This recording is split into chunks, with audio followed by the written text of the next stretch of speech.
Epione pain management and regenerative centre. ఇక మీ నొప్పులు శాశ్వతం కావు.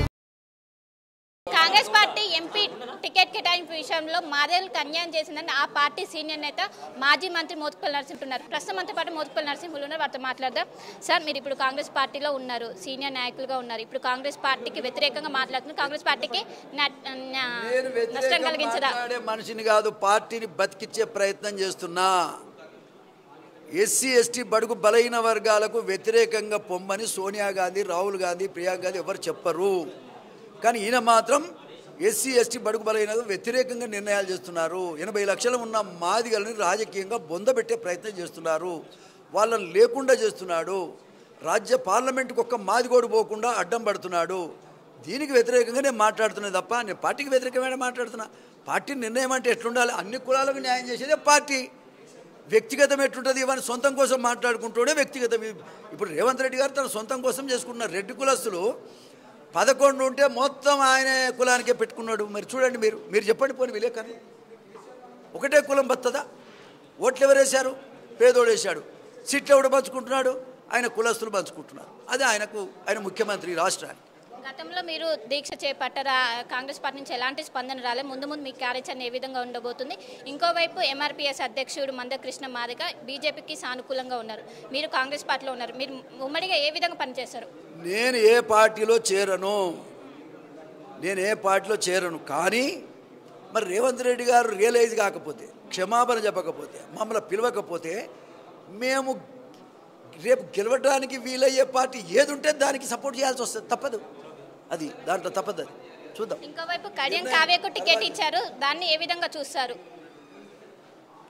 ఇక అదే కదా చిక్కు. కులం లేనోడికి, ఇల్లు లేనోడికి టికెట్ ఇచ్చి 80 లక్షల మందిని పోగొట్టుకున్నాడు.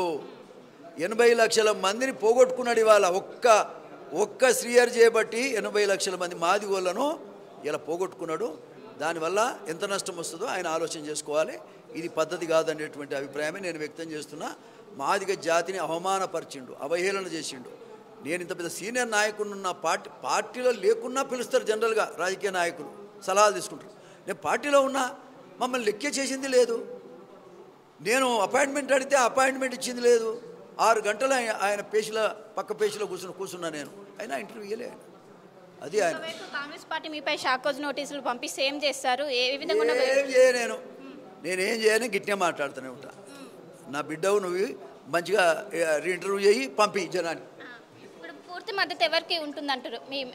ఇప్పుడు కాదు, ఇప్పుడు ఇంకా నిర్ణయం చేయలే. సో మొత్తం మీద ఇదే పరిస్థితి. ఖచ్చితంగా మాదిగలకు అన్యాయం జరుగుతుంది. మొత్తం మీద ఎప్పుడైతే టికెట్ కేటాయించారో అప్పటి నుంచి అసంతృప్తిగా ఉన్నారు. గతంలో పెద్ద ఎత్తున దీక్ష చేపట్టారు. అయినప్పటికీ కాంగ్రెస్ పార్టీ నుంచి ఎలాంటి స్పందన లేదు. ఇంకా ముందు 4వ తారీఖు ఉమ్మడిగా ఒకవైపు మందకృష్ణ మాదిగ కావచ్చు, నేను ఉమ్మడిగా దీక్ష చేపడతా. అయినప్పటికీ కాంగ్రెస్ పార్టీ నుంచి స్పందన రావాలి, లేకుంటే మేము దీన్ని ఉధృతం చేస్తామని ఒకవైపు మాజీ మంత్రి మోత్కుపల్లి నరసింహులు అయితే అంటున్నారు.